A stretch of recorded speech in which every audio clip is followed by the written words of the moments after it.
agradeço novamente a presença de vocês que estão nos acompanhando ao vivo e ao professor Nonato por ter aceito o convite, e passo a palavra diretamente para ele dar início à apresentação dele. Por favor, professor Nonato. Muito obrigado, professor Hélio. Eu agradeço muito o convite, né? Uma oportunidade muito interessante para mostrar o que a gente tem feito aqui no ICMC.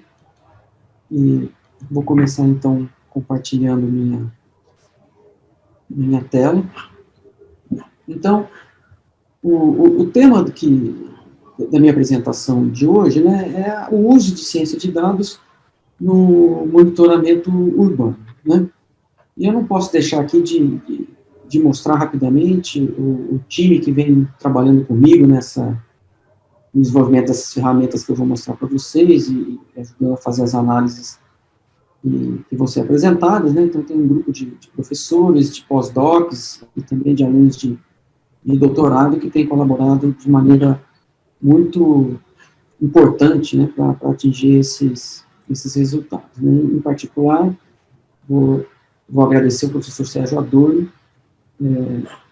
pela colaboração já de longa data que a gente tem tido, e o professor Cláudio Silva também, nesse tipo de problemática, né? Então, o fato é que a ciência de dados, ela vem mudando a maneira como, né, os governos fazem políticas públicas, né? Então, em boa parte do mundo, hoje em dia, não se admite mais, né, propor, né, políticas públicas e tomar decisões que não sejam fortemente baseadas em evidência, fortemente baseadas em dados, né? E aqui no Brasil, essa tendência, ela tem chegado, mas, infelizmente, não com a velocidade com que a gente gostaria, né? Que, de fato, os governos, acredito que, em boa parte deles, já se atentaram para a importância do uso dessas ferramentas de ciência de dados na tomada de decisão e construção de políticas públicas, mas ainda não temos um grande uso, né, uma aproximação ainda maior dos governos com as equipes de ciência de dados nessa direção. Então, eu vou dar alguns exemplos, antes de eu mostrar os trabalhos que a gente fez e tem feito aqui em São Carlos.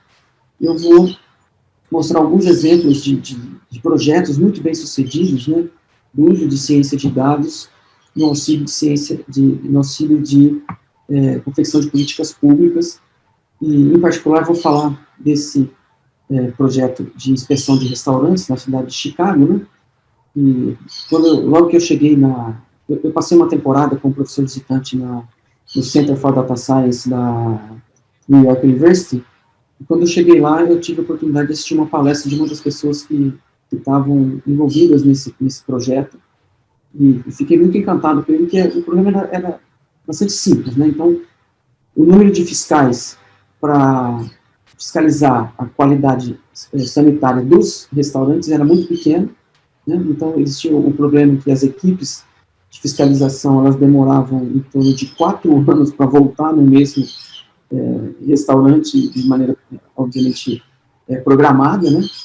E aí, então, eles gostariam de otimizar a visita dessas equipes de vigilância nos locais onde a situação era mais crítica, né?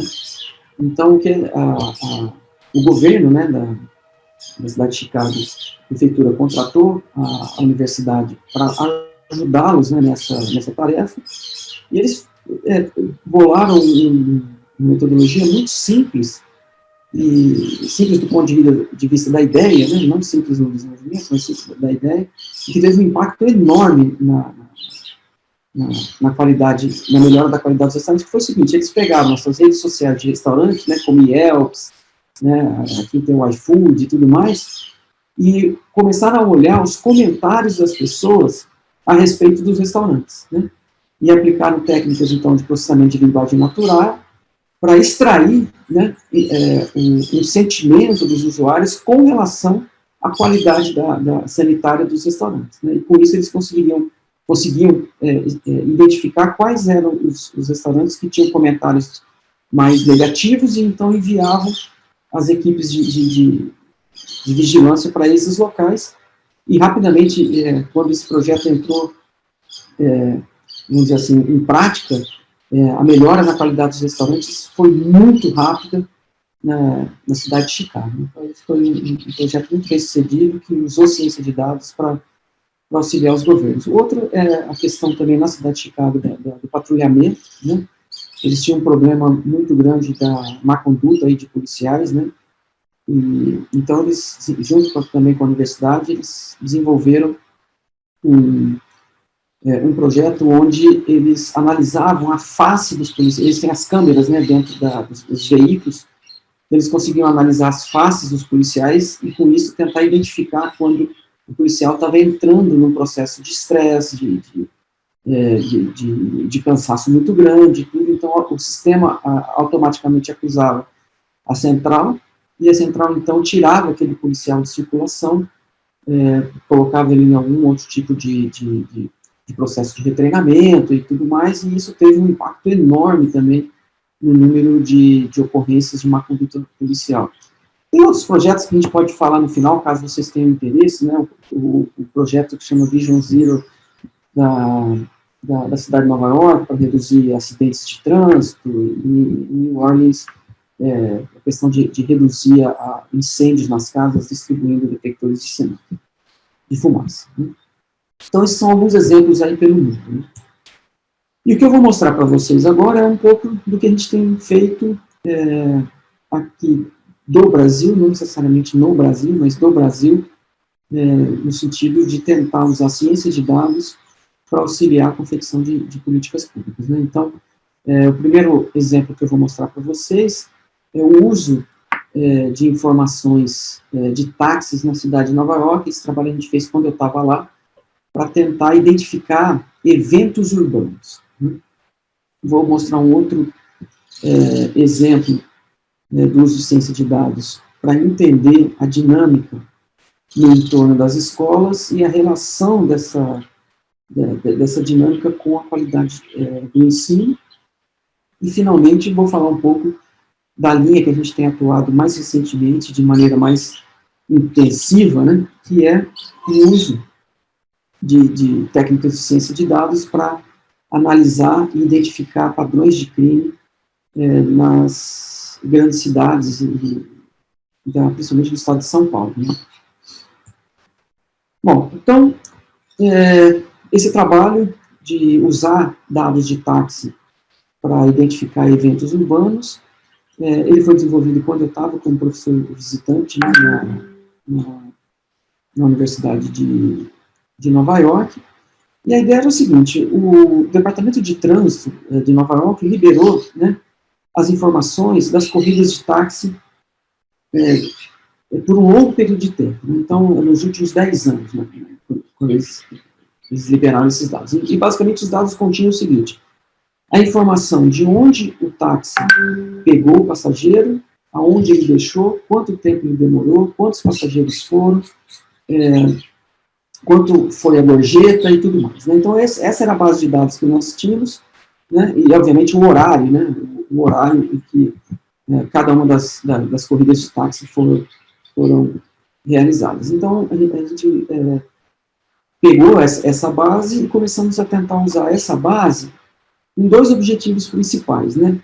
Para a gente tentar caracterizar e identificar, né, eventos esperados e eventos inesperados, né, na cidade, né, ao longo do tempo, né, usando esses dados de táxi. E também tentar testar essa hipótese que se levantou na época, se a gente poderia usar os táxis como um sensor da cidade, ou seja, os táxis mediriam a dinâmica da cidade, embora a gente não estivesse usando um sensor diretamente para isso. Então, usando as corridas de táxi, a gente tentaria entender outros fenômenos que estavam ocorrendo dentro da cidade de Manhattan, basicamente. Né? Bom, então, o que a gente estava tentando fazer, né, o que nós fizemos, de fato, foi o seguinte: nós tínhamos, né, para cada instante de tempo, né, a quantidade de pessoas que pegavam táxi em cada uma das esquinas lá da região sul aqui da ilha de Manhattan, né, para baixo aqui do Central Park, né. Então, para cada instante de tempo, a gente tinha uma visualização desse tipo aqui, né. Então, as bolinhas aqui indicam que alguém pegou táxi naquela esquina, e quanto mais escura a bolinha, mais gente está pegando táxi naquela esquina em cada um dos instantes de tempo. Então, se a gente olha para isso, né, e agrega essa informação, né, ao longo dos dias da semana, a gente tem uma série temporal, né, da quantidade de pessoas que pegam táxi em cada uma das esquinas, e aqui a gente agregou essa informação em intervalos de 30 minutos. Né.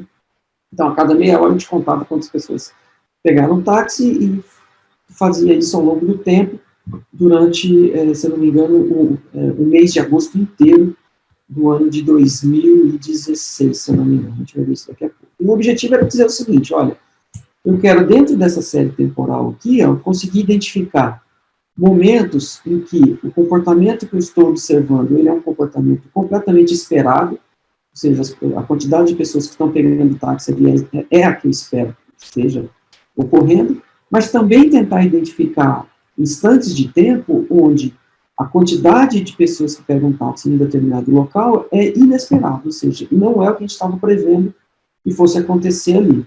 E a partir dessas informações, principalmente das que não são esperadas, a gente tentar olhar para aquela região e tentar entender o porquê é que esse fenômeno está acontecendo. Então, esse foi o objetivo. Né?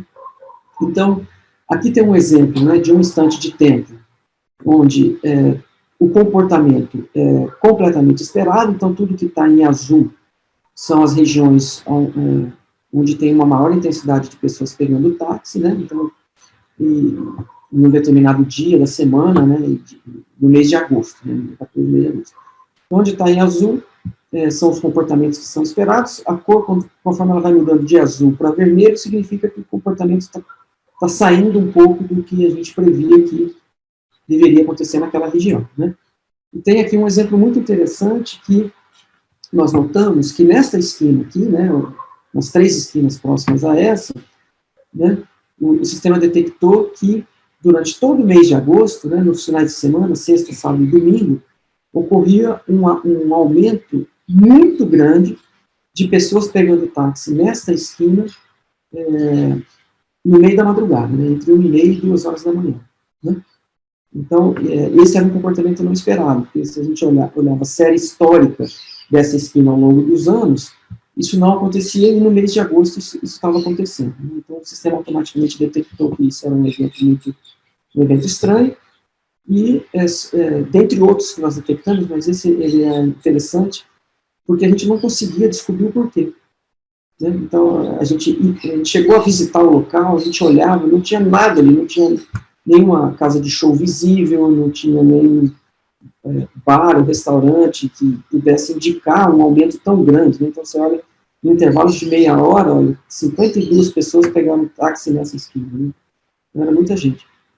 E aí, conversando com várias pessoas, inclusive com motoristas de táxi, a gente descobriu que nesta esquina, né, no meio da quadra aqui, tinha uma casa de jazz, né, que só abria durante o verão, né, e ela ficava assim no basement de um dos prédios lá, então a gente não conseguia vê-la realmente. E as pessoas que tocavam jazz, no público geral, ia lá, sentava, e quando tinha uma oportunidade, subia no palco e tocava junto com quem estava ali. Então, era uma casa diferente que só abria durante o mês de agosto, no verão, e essa, então, passou a ser uma das possíveis explicações desse fenômeno inesperado que o sistema detectou, né, na ilha, aí, num local que não deveria estar ocorrendo. Né? Bom, um outro exemplo do uso de ciência de dados, né, no estudo de problemas urbanos, que a gente vem desenvolvendo aqui em São Carlos, esse é um estudo que ainda está em andamento junto, em parceria, né, com o Núcleo de Estudo da Violência, e tentar entender, né, como é que os fatores urbanos e sociais no entorno das escolas podem impactar na dinâmica dessa escola e também na qualidade do ensino. Então, basicamente, os nossos objetivos para para esse problema, né, é tentar entender como o entorno das escolas públicas, né, se diferencia, né, usando uma quantidade grande de fontes de dados. Né? Então, a gente reuniu fontes de dados diferentes, né, de múltiplas fontes, de fato, né, tipos de dados de múltiplas fontes, e aí, então, a gente queria cruzar essas informações de alguma forma para entender a dinâmica, né, do entorno dessas escolas e também o impacto desses padrões que a gente detectou, né, no ensino. Né, bom, então o que a gente fez basicamente foi o seguinte: para cada escola pública, né, de São Paulo, a gente reuniu informações sobre infraestrutura urbana, num raio de 200 metros de cada uma das escolas. Então, a gente pegou cada escola, traçou um raio de 200 metros no entorno dela, coletamos a informação de infraestrutura, vou dar mais detalhes daqui a pouco, fatores socioeconômicos e também informações de crimes no entorno de cada uma das escolas. Né? Então, basicamente, o que a gente fez foi considerar roubo de transeuntes, roubo de estabelecimentos comerciais e roubo de carros, né, no entorno das escolas. Usamos uma base de dados do NEVE, que classifica as regiões de São Paulo em A, B, C, D e assim por diante. Não é somente, obviamente, que os fatores socioeconômicos são envolvidos aqui, mas existem outros fatores que levam a essa classificação, né? Então, a gente usou essa classificação socioeconômica fornecida pelo NEM, e também coletamos informações da infraestrutura urbana, número de pontos de ônibus, números de bares e fluxo de pessoas que transitavam neste raio de 200 metros de cada uma das escolas. Né? E dividimos a análise em 4 períodos do dia, né? De manhã, tarde, noite e madrugada. Né? E usando ferramentas de inteligência artificial para extrair padrões. Né? E que padrões são esses que a gente extraiu? Né? Então, algo desse tipo que eu estou mostrando para vocês aqui. Então, todas as escolas que estão coloridas em azul escuro aqui no mapa, elas têm este padrão. E o que significa esse padrão? São escolas que estão localizadas em regiões E, F e G, né? Ou seja, regiões socioeconômicas menos favorecidas, né? Possuem uma grande quantidade de pontos de ônibus no entorno dessas escolas, e possui uma grande quantidade também de roubos de estabelecimentos comerciais no período noturno, né? Possui um fluxo de pessoas não muito alto, e assim por diante.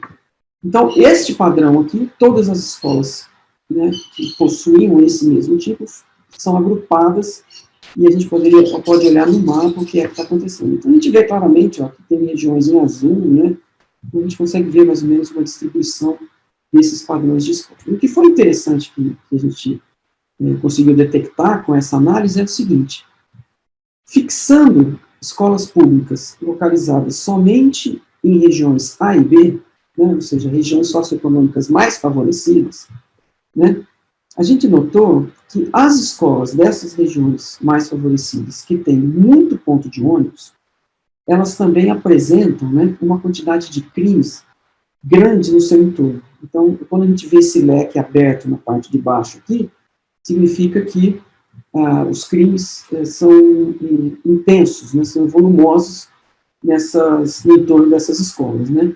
Então, se vocês olharem esses padrões aqui, a gente vê que toda vez que existe uma correlação, né, entre a quantidade de pontos de ônibus e a quantidade de crime que acontece nessas escolas. Né? O que nos chamou a atenção, né, essa correlação entre ponto de ônibus e crime. Né? E o que a gente fez, então, foi pegar essas escolas que apresentavam, de regiões A e B somente, né, regiões A e B, que apresentavam muito ponto de ônibus e muito crime, e comparar o desempenho dos alunos destas escolas contra escolas que também se localizavam em regiões A e B, mas que não tinham muitos pontos de ônibus, e, portanto, não tinha muito crime. Né? E o que a gente notou é que, de fato, as escolas com muito ponto de ônibus e muito crime apresentam pior desempenho escolar, né, comparadas com as demais. Né? Obviamente que a gente não pode afirmar aqui que existe um efeito causal, né, dos crimes e pontos de ônibus no desempenho escolar. Por quê? Eu costumo fazer essa brincadeira, né? Porque senão seria muito fácil a gente resolver o problema da educação do Brasil, né? É só tirar os pontos de ônibus de perto das escolas e a qualidade da educação ia melhorar, né? Mas o fato é que essa correlação existe e ela pode ser devido a fatores que a gente não observou. Por exemplo, o fato de ter muito ponto de ônibus perto de uma escola pode indicar que os alunos dessa escola viajem de longe para lá. Então, eles viajam todos os dias, né, talvez das periferias, sabe-se lá, para estudar nessas escolas, porque o acesso via transporte público é facilitado. Então, a gente não consegue tirar conclusões ainda, esse estudo está em andamento, né, a gente está tentando colaborações com a Secretaria de Educação e tudo mais, para aprofundar esses estudos e, de fato, tentar ver se a gente consegue traçar um efeito causal a partir dessas observações que a gente fez, né. Então, uma terceira linha de trabalho do nosso grupo aqui é a identificação de padrões de crime em ambientes urbanos, né? Então, os objetivos principais dessa linha de trabalho é tentar fazer uma análise exploratória de dados de crime fornecidos pela Secretaria de Segurança do Estado de São Paulo, para verificar se existe algum tipo de correlação, né, espacial e temporal nos padrões de crime que a gente está observando, né? E ainda mais, tentar entender como que a infraestrutura urbana impacta, né, no padrão de crime que a gente está observando. Então, esses eram os objetivos principais, eles são, né, os objetivos principais desse projeto, que ainda está em desenvolvimento também, né? Então, esse projeto está sendo desenvolvido fortemente em parceria com o Núcleo de Estudo da Violência, né, da USP de São Paulo, e ele começou, na verdade, em 2016, essa colaboração com o NEV, né, e desde então a gente vem desenvolvendo um conjunto de ferramentas, né, uma das quais eu já mostrei para vocês, que é essa ferramenta do estudo do entorno das escolas e também envolvendo a criminalidade. Nós também desenvolvemos ferramentas com objetivos mais específicos de tentar, de fato, detectar padrões de crime e entender a relação desses padrões de crime com o ambiente urbano e outras variáveis externas também, né? Então, eu vou falar um pouquinho de algumas dessas ferramentas que a gente desenvolveu, né? Então, uma delas que a gente chama de Mirante, né? Então, ele é um sistema baseado em técnicas de identificação de padrões e visualização de dados, que busca permitir ao usuário explorar uma determinada região da cidade e entender a sazonalidade do crime naquela região, né, e também, de alguma forma, levantar hipóteses sobre o que está ditando, né, o padrão de crime observado em cada uma dessas regiões. E é uma ferramenta bastante interativa, onde o usuário consegue marcar uma região da cidade, ele consegue explorar aquela região em dias da semana específicos, em horários específicos, para tentar descobrir esses padrões e levantar hipóteses sobre eles, né? Então, eu deixo aqui essa ferramenta tem uma versão simplificada dela, está disponível para vocês acessarem, caso tenham interesse, né? E essa ferramenta, ela funciona agregando os dados de crime nas esquinas da cidade de São Paulo. Então, a gente, para cada instante de tempo, né, a gente divide a análise em períodos do dia e agrega a informação, né, dos crimes nas esquinas, e aí todo o ferramental é desenvolvido em cima dessas informações que são armazenadas nas esquinas da cidade, né? E aqui está um tipo de resultado que a gente consegue identificar com a ferramenta, né? Então, se a gente olhar aqui essa esquina, né, no bairro do Ipiranga, né, a gente vê que até aproximadamente 2011, né, a gente não tinha quase nenhum tipo de ocorrência criminal. Nesse caso aqui é roubo de veículos, tá bom, pessoal? Então, a gente não tinha muitas ocorrências de roubo de veículos nessa esquina aqui do bairro do Ipiranga, né? E a partir ali de 2012, né, em diante, essa esquina passou a ser o que a gente chama de um hotspot de roubo de veículos, né? E o sistema é capaz de identificar automaticamente esse tipo de fenômeno e alertar, né? Falar, essa esquina aqui, então, o padrão dela mudou em um determinado instante de tempo, então, o usuário consegue analisar. E a partir daí, essa análise pode ser feita através de imagens, né? Então, a gente notou que para essa esquina em particular, né, explorando ela ao longo do tempo, a gente notou que um dos lados dessa rua principal aqui não se podia estacionar, né? Era proibido estacionar justamente no lado que dá acesso a essa avenida que liga o bairro do Ipiranga à Marginal, né? E, a partir de 2013, né, final de 2013, que é quando a gente tinha acesso às imagens também, passou a ser permitido estacionar naquele lado da via, né? E, consequentemente, aumentou muito o número de roubo de veículos no entorno dessa esquina aí, dessa região. E a explicação pode ser exatamente essa, né? O fato do ladrão, né, ter uma maneira rápida de sair de dentro do bairro e chegar na Marginal, pode ter sido um dos fatores que contribuiu para esse aumento no número de roubo de veículos nessa esquina em particular, né? Porque antes ele tinha que, de alguma forma, percorrer um pedaço do bairro para conseguir sair. Então, pode ser que essa mudança na direção do trânsito, aqui na direção de onde podia estacionar, tenha, de fato, facilitado o roubo de veículos naquela região, né?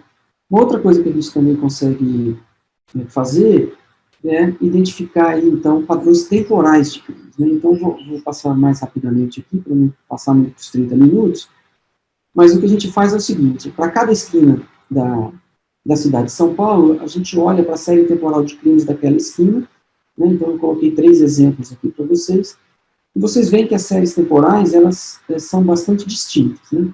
Então, o nosso objetivo era fazer o seguinte, olha, a gente tinha, num raio de 5 quilômetros, né, a partir da Praça da Sé aqui, fizemos o estudo em todos os locais nesse raio de 5 quilômetros, e o que está pintado de azul aqui são esquinas onde foi registrado pelo menos uma ocorrência criminal entre 2018 e 2017, isso dá um total de 20 mil esquinas, aproximadamente, com 130 mil ocorrências criminais. Isso aqui é basicamente roubo de transeunte, né, roubo de rua, que eles chamam, nessas esquinas. E a gente aplica técnicas estatísticas aqui, basicamente um processo de Markov, para identificar quais são as esquinas com maior chance de ocorrer um crime. Então, quando a gente aplica essa técnica estatística, a gente vê que aproximadamente 7,5%, né, 8% das esquinas, né, que corresponde a 1.500, elas acumulam quase metade dos crimes nessa região. Então, a ideia foi usar essas técnicas estatísticas para identificar as regiões mais propensas a crime, e aí, então, identificar quais dessas regiões têm um padrão temporal parecido em termos de criminalidade, né? Então, a gente aplica as técnicas de inteligência artificial para comparar essas séries temporais e agrupar essas séries de acordo com a semelhança entre elas, né? E então, aqui alguns exemplos, né? Então, cada pontinho aqui corresponde a uma das esquinas, e os grupos, né, a gente vê que são grupos onde a série temporal de crime tem um comportamento bastante parecido, né? E a partir daí, a gente consegue fazer análises, né, e tentar explicar o que é que está acontecendo em cada uma dessas regiões e sugerir possíveis mudanças. Então, aqui está um exemplo. Então, nesse quadrado verde, a gente vê as regiões onde não havia crime, e a partir de um determinado momento, essas regiões passaram a ter uma grande quantidade de crime acontecendo nelas, né? E a gente pegou uma em particular para analisar, né? Então, está aqui uma delas, né? Então, uma dessas esquinas, né, que fica por aqui, ela, em 2012, ela estava localizada numa região bastante preservada, onde as pessoas podiam ir lá praticar esporte e tudo mais. E, em 2017, olhando a imagem dessa mesma região, a gente vê que a região agora está totalmente degradada, né? Então esse pode ter sido um dos fatores que levou a esse aumento no número de crimes, né? E aqui um exemplo ao contrário.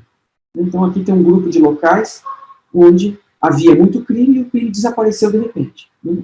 Fomos analisar um deles e o que a gente via era o seguinte: em 2013, quando tinha muito crime, era uma região relativamente degradada, com um bar mal conservado, com um terreno aí quase que abandonado e tudo mais, né? Em 2017, esse bar virou um mercado bem revitalizado e se abriu uma farmácia nessa esquina, né? Então, essa revitalização pode ter sido, né, vamos dizer assim, a causa da erradicação do crime nessa esquina em particular, ou nessa região em particular, né?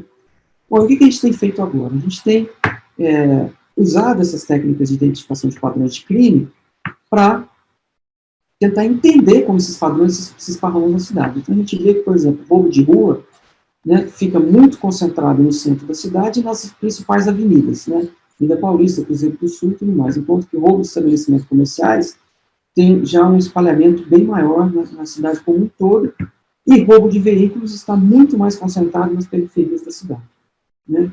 E o que é interessante, que a gente vê que, se a gente olha os locais onde tinha crime no passado, né, esses locais tinham um equilíbrio, né, entre as regiões A e as regiões B, né, classificadas de acordo com essa classificação dada pelo Núcleo de Estudo da Violência, né, era mais ou menos iguais o número desses roubos nessas regiões. E mais recentemente, né, a gente vê que houve uma migração, né, do número de roubos de A para B. Então, aumentou muito o número desse tipo de crime nas regiões B e diminuiu na A, né?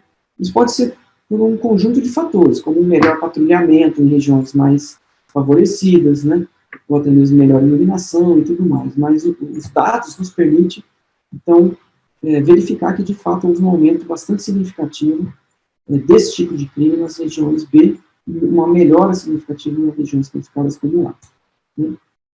E estamos desenvolvendo ferramentas automatizadas, né, para detectar, né, os fenômenos temporais do crime em cada uma das localidades da cidade e automaticamente tentar fornecer o tomador de decisão as possíveis causas, né, dessa mudança no padrão de crime, né, como a gente viu agora há pouco, né. E, com isso, o que a gente busca fazer, e isso agora realmente é um resultado bastante recente do nosso projeto, é o seguinte: o que a gente gostaria de fazer é fornecer para o tomador de decisão um rol de possibilidades de intervenção pública de modo a reduzir a criminalidade. Então, aqui a gente tem um exemplo de um local que a gente prediz que é um local com alto risco de ocorrer um crime lá, né, um crime de rua, por exemplo, e aqui a gente mostra todas as possíveis intervenções urbanas que poderiam ser feitas de modo que a técnica preditiva passasse a prever esse local como um local de baixo risco de crime, né? Então, por exemplo, né, aqui, ó, a gente tem, por exemplo, que se a gente diminuísse, né, em 2 minutos, né, o tempo de viagem das pessoas que trabalham naquela região, né, então a gente tem o tempo médio de viagem das pessoas que vão trabalhar nessa região em particular, né? E aqui a gente tem, por exemplo, a coleta de lixo naquela região. Então, se a gente melhorasse, né, 1% aqui na qualidade da coleta de lixo, diminuísse em 2 minutos o tempo de viagem das pessoas que vão para lá, para trabalhar lá, a gente já teria a técnica de classificação, ela já passaria a classificar aquela região como uma região de baixo risco de crime. Então, isso pode sugerir para o tomador de decisão o que ele poderia fazer para melhorar a segurança em vários locais da cidade, né? E ele olharia quais são os que têm um impacto financeiro menor para a prefeitura e tudo mais, né? E estamos também desenvolvendo ferramentas preditivas, né, para que a gente consiga, por exemplo, traçar rotas seguras, né, para que você possa caminhar de um local para o outro pelos os caminhos que se julguem mais seguros e poder predizer quais seriam as regiões também da cidade, ou do entorno onde você mora, e que tem maior chance de crime ao longo do tempo e como que essa chance de crime varia. Então, como conclusão aqui, que eu já passei 5 minutos aqui do meu tempo, né, só reforçando que realmente ciência de dados tem mudado a maneira como as agências governamentais fazem políticas públicas, né, mas que a gente ainda tem muitos problemas, principalmente no Brasil. Né, o acesso aos dados no Brasil ainda é bastante limitado e muitas vezes muito difícil de se conseguir. Né. Os governos também, as agências governamentais, né, elas ainda não estão tomando, né, vantagem desse tipo de ferramental para construir políticas públicas. E um problema muito grande é que, em geral, uma parcela das pessoas que trabalham dentro dessas agências governamentais, elas não estão qualificadas, né, para usar esse tipo de metodologia.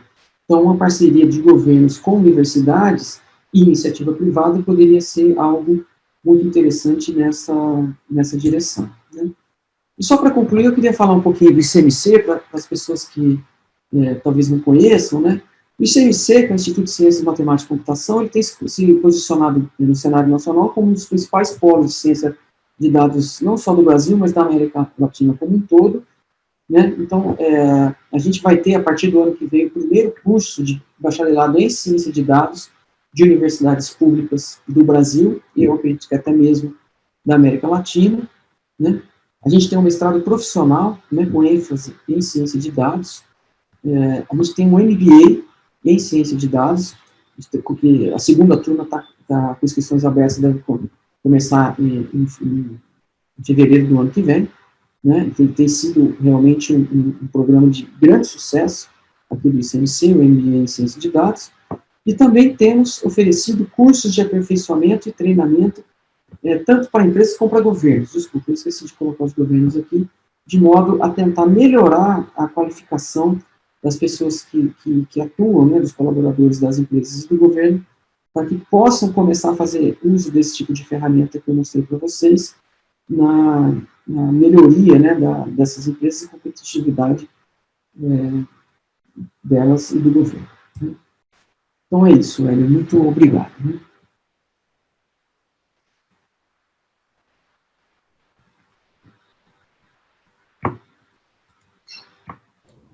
Aí, se você puder compartilhar. Ah, sim, desculpe. Pronto. Beleza, muito bom.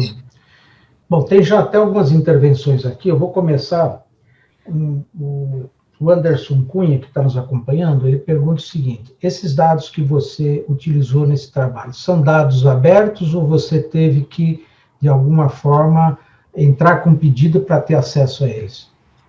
São as duas coisas. A gente tem uma parcela desses dados são abertos, né?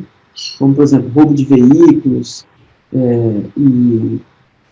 roubo de estabelecimentos comerciais, eles são dados abertos, né? Mas roubo de rua, roubo de transeunte não são. Né? Então, a gente teve que entrar com um pedido para que a Secretaria de Segurança nos fornecesse essas informações, né? E alguns desses dados, na verdade, eles são proprietários do NEV, né? Que podem ser acessados via acordos de colaboração, como, por exemplo, o tempo de viagem das pessoas em cada uma das localidades. Então isso foi uma base de dados que o NEV construiu ao longo dos anos e que a nossa colaboração permitiu que a gente tivesse acesso e pudesse usar. Né? Mas eu posso dizer aqui que o NEV é bastante aberto, principalmente a colaborações acadêmicas, né? Para quem tiver interesse nesse tipo de dado, pode entrar em contato com eles. Me fala o seguinte, tem um outro colega que é do nosso grupo também, do IVPESP, que é o Ayrton Dipman, né? Existe alguma colaboração com empresas como Google ou Uber para fornecimento de dados? Então, não com o Uber. A gente está em negociação, né, uma parceria com a 99, né? E a gente ainda está tramitando ali vamos dizer assim, as cláusulas desse acordo de colaboração, para que a gente tenha acesso a uma parte dos dados dessas empresas de transporte por aplicativo, para que a gente possa enriquecer as análises e, obviamente, também construir, né, ferramentas que possam auxiliar essas empresas nas estratégias e políticas delas. Né? Agora, no caso aí, todos esses estudos que você fez, algum governo, empresa, ou poder público já utilizou isso para algum tipo de intervenção ou não? Ou ficou só do nível acadêmico isso?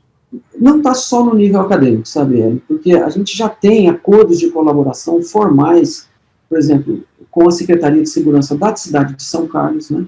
Então, a gente está tendo acesso direto a informações bastante privilegiadas da Secretaria de Segurança de São Carlos, tentando ajudá-los a entender os fenômenos de crime dentro da cidade.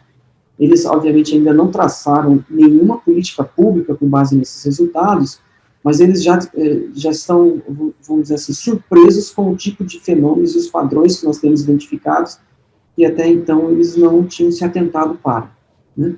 E em São Paulo, na cidade de São Paulo, a gente também tem uma boa relação com a Secretaria de Segurança, né, e parte desses resultados já foram apresentados, né, tanto para o secretário de Segurança como para os comandantes aí das agências de segurança pública, né. Então, a nossa expectativa é que no futuro bem próximo a gente possa, de fato, colocar em prática esse tipo de ferramental que a gente vem desenvolvendo aqui em São Carlos.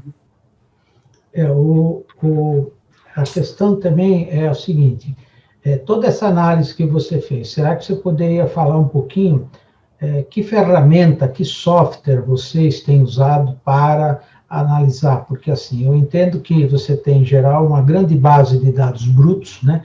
Precisa fazer, tipo, uma mineração desses dados para depois começar a analisar. Qual ferramenta que vocês usam?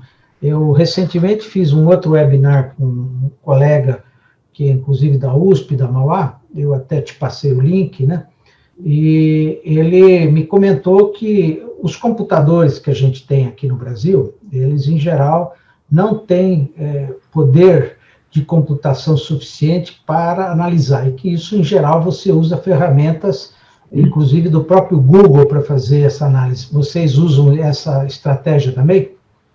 Então, com relação às ferramentas que a gente tem usado, primeiro, em termos de poder computacional, né, aqui em São Carlos, a gente tem um dos maiores clusters computacionais do Brasil. Se não me engano, é o segundo maior, né, talvez acho que só perde para o do LNCC no Rio de Janeiro, né?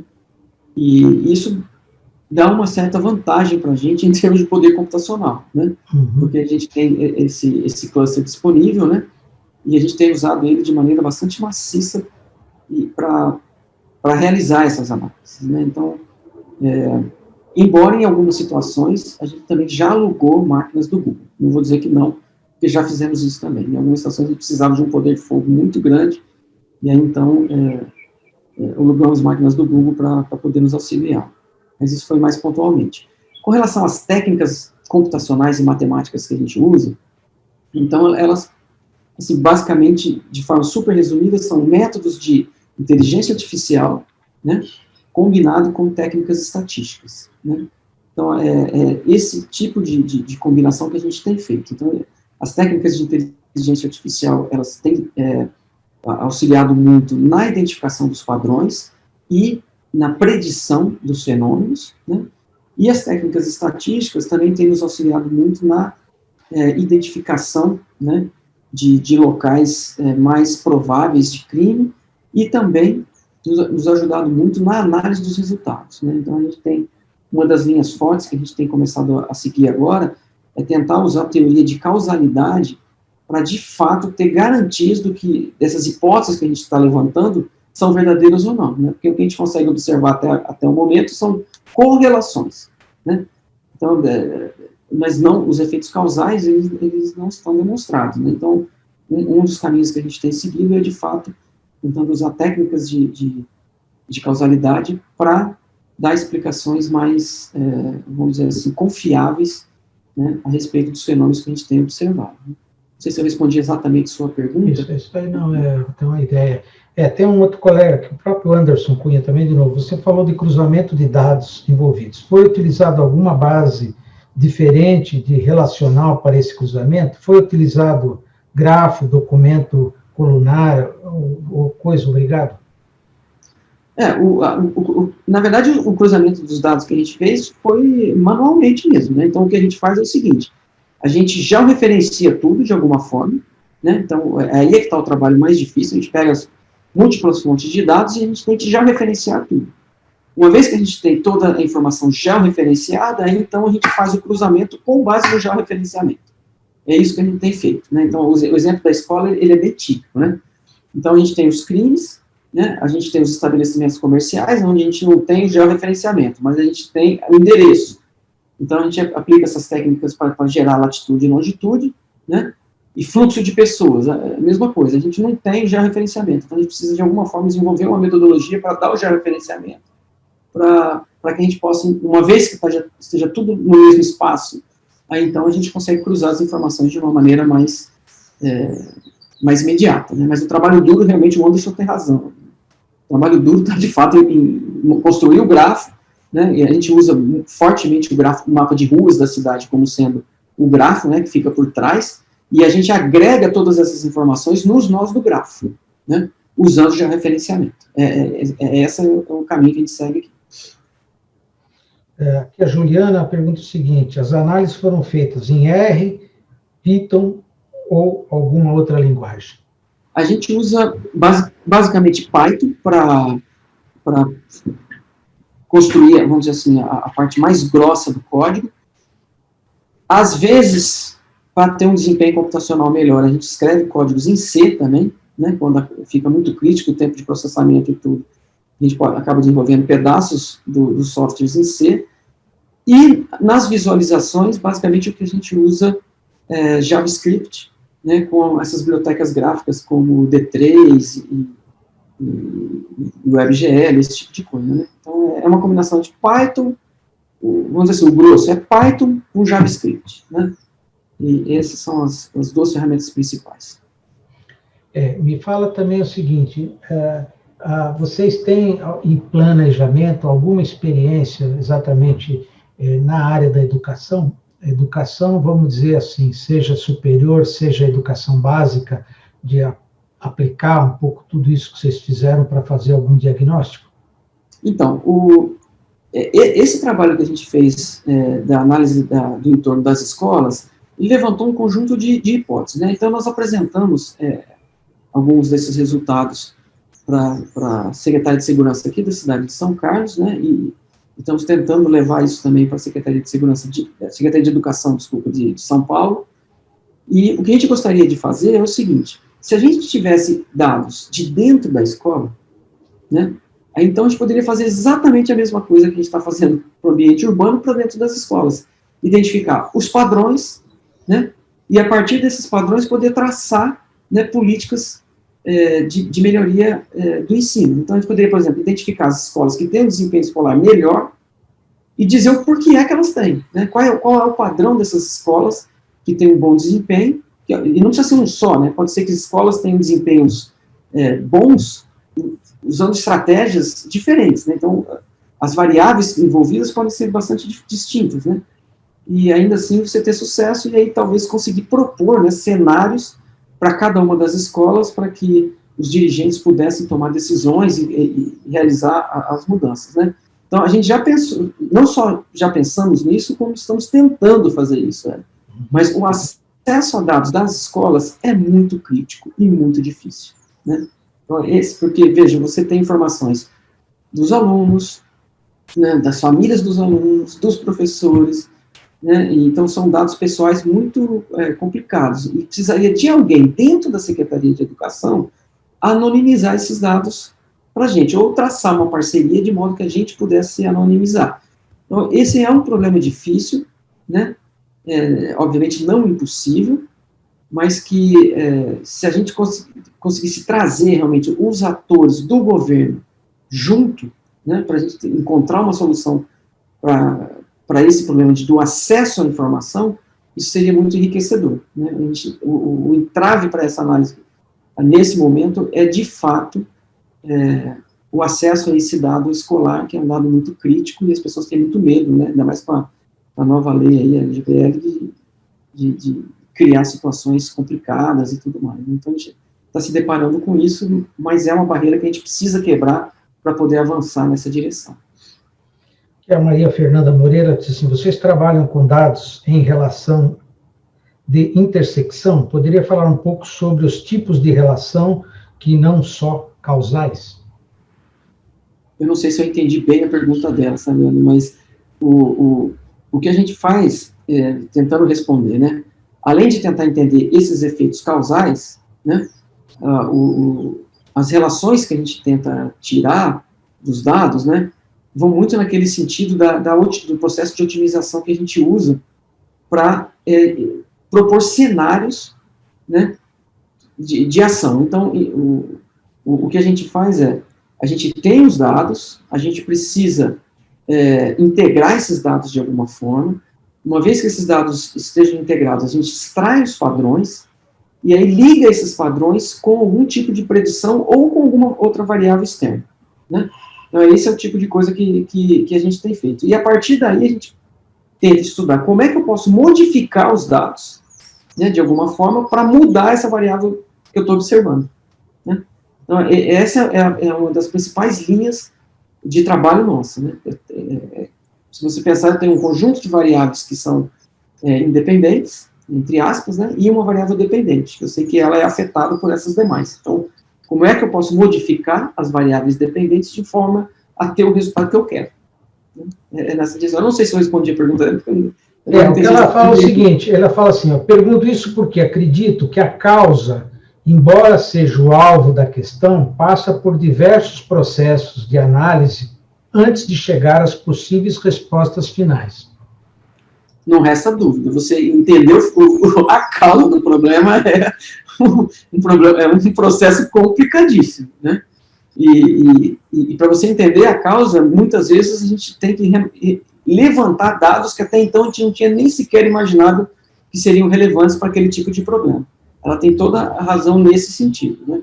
Então, a gente já passou por isso em duas situações, onde a gente observou um fenômeno, né? A gente começou a tentar explicar se havia uma causalidade ali ou não, e notamos que, poxa, tem uma variável que a gente não observou. E essa é que pode ser a importante, então vamos correr atrás de tentar obter aquele novo dado para melhorar, então, esse estudo causal, né? E é um processo quase infinito, a verdade é essa, né? Então, assim, quanto mais dados você põe, né, melhor ficam os modelos causais, mais, vamos dizer assim, hipóteses você acaba levantando. Então, a convergência disso não é algo trivial, não.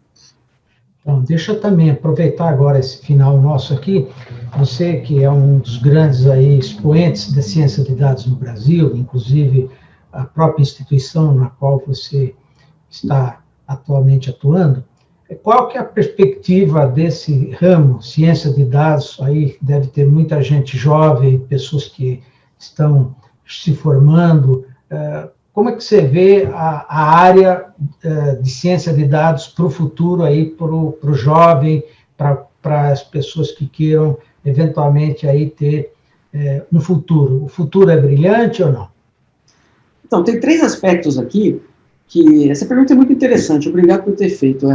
Ela tem 3 aspectos aqui que devem ser observados. O primeiro dele é, vamos dizer assim, um panorama de médio prazo, né, em termos de oportunidades de trabalho nessa área, né? Então, de fato, eu acredito que nos próximos 10 anos, né, de 7 a 10 anos, a quantidade de oportunidade de trabalho nessa área vai ser enorme, né? A gente já está passando por isso agora, né? Então, você nota que a maior parte das pessoas que se dizem cientistas de dados, eu me incluo nesse grupo, né? Na verdade, tem formação de outras áreas, né? Então, tem formação de matemática, tem formação de computação, engenheiros, né? Então, esse pessoal que está se dizendo cientista de dados nesse momento, né? E agora a gente está começando a formar, de fato, o cientista de dados da maneira como a gente enxerga que deve ser treinado hoje, né? Então, esse profissional que está, vamos dizer, se capacitando e vai ter um título de cientista de dados verdadeiro, né? Ou seja, a formação dele é essa. Eu acho que esse profissional ele vai ser assim, caçado a dedo, né, pelo mercado, porque de fato ele vai ter uma formação singular, né? E aí vem o segundo aspecto que eu gostaria de comentar, que é o seguinte: se você olhar a grade curricular, né, do curso de bacharelado que a gente montou e também dos cursos do exterior, né, ela envolve, né, as metodologias tanto de computação quanto de matemática aplicada mais recentes que existem. né? Então, a gente está formando, é aquilo que a gente estava conversando antes de começar, lembra que você disse que o livro de física que nós usamos na graduação é o mesmo que se usa até hoje, né? Então, nesses cursos de ciência de dados, isso não está acontecendo, né? Então, de fato, são cursos que foram modelados com essa ideia de ensinar para esses alunos essas ferramentas super modernas, como Deep Learning, as técnicas de processamento em Big Data, né, processamento paralelo em Big Data, processamento em linguagem natural, né, então todas essas ferramentas super modernas estão já no curso. Então, a pessoa que se formar como cientista de dados, ela já vai ter uma formação que vai demorar para envelhecer mais do que as outras, na minha opinião. Então, ela vai estar atualizada por um período mais longo do que se tem, por exemplo, nas formações clássicas de física, de matemática aplicada, onde os currículos são mais antigos. E mudar esses currículos é um pouco mais trabalhoso. Então, essas pessoas vão estar mais atualizadas. E, por último, né, e eu gosto muito de estressar isso, é que essas pessoas, né, com formação em ciência de dados, elas vão ser, na minha opinião, as pessoas que vão liderar a revolução dos dados. A gente está dizendo que a gente está passando pela revolução dos dados, né? É óbvio que isso já começou, mas eu acho que isso ainda não chegou nem perto do que vai ser, né?